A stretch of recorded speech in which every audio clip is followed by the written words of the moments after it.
पिछले एपिसोड में हमने देखा था कि तियान वू जियांग की बातों से बहुत ज़्यादा गुस्सा हो जाता है, जिसकी वजह से वो अपने हाथों में किसी तरह की रेड एनर्जी को कास्ट करना शुरू कर देता है और अपने हाथों में उस रेड एनर्जी को कास्ट करते हुए तियान वू जियांग और उसके बेटे की तरफ बढ़ रहा होता है। जब वू जियांग और उसका बेटा तियान को अपनी तरफ बढ़ते हुए देखते हैं तो तियान के हाथों में उस एनर्जी से निकल रहे डेडली ऑरा को देखकर वो दोनों समझ जाते हैं कि अब तियान उन्हें जिंदा नहीं छोड़ेगा, इसलिए वो दोनों वहां से भागने की कोशिश करते हैं। लेकिन इससे पहले कि वो दोनों वहां से भाग पाते, तियान के हाथों की वो डेडली एनर्जी उन दोनों को कवर कर लेती है और उनको वहीं पे पकड़ लेती है। ये देखकर वू जियांग समझ जाता है कि अब उनके बचने का कोई चांस नहीं है, इसलिए वो जल्दी से अपने पास एक तरह का स्पिरिचुअल लेटर लिखना शुरू कर देता है। लेकिन तियान की वो स्पिरिचुअल एनर्जी बहुत ही ज्यादा खतरनाक होती है, इसकी वजह से वू जियांग अपना लेटर पूरा करने से पहले ही मर जाता है। लेकिन वू जियांग ने मरने से पहले ही अपनी एनर्जी से उस लेटर को वहां से भेज दिया था, क्योंकि वो जल्द से जल्द अपने लोगों को तियान के बारे में इन्फॉर्म करना चाहता था। इसलिए वो जल्दी जल्दी जितना कुछ भी लिख सकता था उस लेटर के अंदर लिख देता है और उस लेटर को वहां से भेज देता है। फिर हमें एक्सट्रीम डाइव इमॉर्टल पैलेस के एक डिसिपल को दिखाया जाता है, जो कि तेजी से ग्रेट एल्डर की तरफ जा रहा होता है और उनसे कहता है, ग्रेट एल्डर बहुत ही बुरी खबर है, मुझे नहीं पता ये सब कैसे हुआ, लेकिन मुझे लगता है यहाँ पे बहुत ही कुछ गलत हो रहा है, आपको यहाँ पर आकर एक बार देखना चाहिए। ऐसा कहते हुए एक डिसिपल पैनिक होते हुए तेजी से ग्रेट एल्डर की तरफ आते हुए उनसे ये सब कह रहा होता है। ग्रेट एल्डर जब उस डिसिपल को इतना ज्यादा घबराया हुआ देखते हैं तो वो उससे पूछते हैं, क्या हुआ तुम्हें, तुम इतना ज्यादा घबराए हुए क्यों हो। ऐसा कहते हुए ग्रेट एल्डर उस डिसिपल को वहाँ पे शांत करते हुए उससे उसके घबराने का कारण पूछ रहे होते हैं। ग्रेट एल्डर की बातों को सुनकर वो डिसिपल उन्हें ग्रीट करते हुए उन्हें वू जियांग और उसके बेटे के लाइफ टोकन को दिखा रहा होता है और उनसे कहता है, great elder, whole of life के कुछ डिसिपल्स अभी मेरे पास आए थे और उन्होंने मुझे किंग वू जियांग और उसके बेटे के ये लाइफ टोकन दिए हैं, जो कि पूरी तरह से टूट चुके हैं और अब इन टोकन के ऊपर से उनकी लाइफ प्रेजेंस भी पूरी तरह से मिट चुकी है, तो मुझे लगता है कि वो दोनों मारे गए हैं। उस डिसिपल की बातों को सुनकर ग्रेट एल्डर बहुत ही ज्यादा हैरान होते हैं और उससे कहते हैं, क्या बकवास कर रहे हो तुम, वू जियांग एक लॉन्गेटिविटी रिलम का कल्टीवेटर है, आखिर वो ऐसे कैसे मर सकता है। ऐसा कहते हुए ग्रेट एल्डर उस डिसिपल से उस बारे में पूछ रहे होते हैं और वो भी काफी ज्यादा हैरान होते हैं।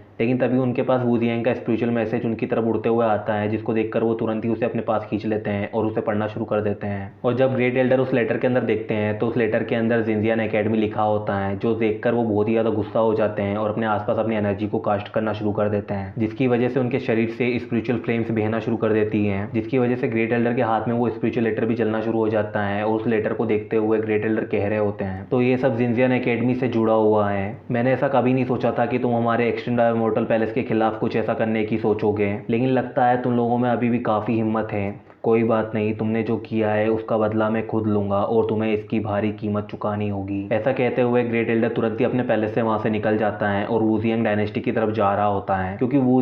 जियांग डायनेस्टी की रॉयल फैमिली से होता है और वो वहाँ का प्रिंस है, और वहाँ का प्रिंस होने के साथ साथ वो वहाँ की बड़ी सिटीज का रूलर भी है। इसलिए ग्रेट एल्डर खुद वू जियांग डायनेस्टी के रॉयल फैमिली के पास जा रहे होते हैं ताकि वो वू जियांग के डेट के बारे में उन्हें बता सकें। हालांकि ग्रेट एल्डर को भी वू जियांग की डेट के बारे में ज्यादा कुछ पता नहीं होता है, क्योंकि ग्रेट एल्डर को ये बात पता नहीं होती है कि उन्होंने जो स्पिरिचुअल लेटर पढ़ा है वो अधूरा था, जिसके अंदर वू जियांग तियान के बारे में लिखना चाहता था, लेकिन तियान के अटैक की वजह से वो सिर्फ उसके अंदर जिनजियान एकेडमी ही लिख पाया था। और इस वजह से ग्रेट एल्डर को लगता है कि वू जियांग की मौत के पीछे जिनजियान एकेडमी का हाथ है, लेकिन असल में वू जियांग मरते वक्त उस लेटर के अंदर कुछ और लिखना चाहता था और ग्रेट एल्डर को ये इन्फॉर्म करना चाहता था कि जिनजियान एकेडमी के फाउंडर इमॉर्टल लिन वापस जिनजियान एकेडमी में लौट आए हैं, इसलिए वो जिनजियान एकेडमी से जुड़े हर मामले को सीरियसली लें और किसी भी हालत में उनसे किसी भी तरह की कोई दुश्मनी ना करें। लेकिन उस लेटर के अंदर ये सब लिखने से पहले ही वू जियांग तियान के हाथों मारा जा चुका था और उस लेटर के अंदर सिर्फ जिनजियान एकेडमी ही लिखा रह गया था। फिर हमें तियान और यही को दिखाया जाता है, जो कि एक लेक के किनारे बैठकर वहाँ के नज़ारों का मजा ले रहे होते हैं और फिशिंग कर रहे होते हैं। और जब वो दोनों अकेले वहाँ पे अपने उस टाइम को एंजॉय कर रहे होते हैं, तभी यही तियान से कहती है, हस्बैंड, मैंने आपसे काफ़ी लंबे टाइम से एक बात छुपाई है और मुझे लगता है कि मुझे आपको वो बात बता देनी चाहिए, लेकिन मुझे डर लगता है कि कहीं आप उस बात को सुनने के बाद कहीं गुस्सा ना हो जाए। ऐसा कहते हुए यही वहाँ पे तियान को देखकर काफ़ी ज़्यादा नर्वस होती है और ब्लश कर रही होती है। यही को इतना नर्वस देखकर तियान उससे स्माइल करते हुए कहता है, अगर मेरी वाइफ मुझसे कुछ चीज़ छुपा रही है तो उसके पीछे जरूरी कोई रीज़न होगा। हाँ, लेकिन मैं ये बात जानने में बहुत ही ज़्यादा इंटरेस्टेड हूँ कि ऐसी भी क्या चीज़ है जो मेरी वाइफ को मुझसे ज़्यादा परेशान कर रही है। ऐसा कहते हुए तियान यही को देखकर स्माइल कर रहा होता है और उसे परेशान कर रहा होता है। तियान को इस तरह फ्लर्ट करते हुए देखकर यही का मूड भी अच्छा हो जाता है और वो उसे चिढ़ाते हुए उससे कहती है, मैं फिलहाल तो आपको इस बारे में कुछ भी नहीं बता सकती, लेकिन जब सही वक्त आएगा तब मैं आपको सब कुछ बता दूंगी। ऐसा कहते हुए यही तियान को देखकर स्माइल कर रही होती है। यही की बातों को सुनकर तियान यही को देख रहा होता है और स्माइल करते हुए उससे कहता है, ठीक है,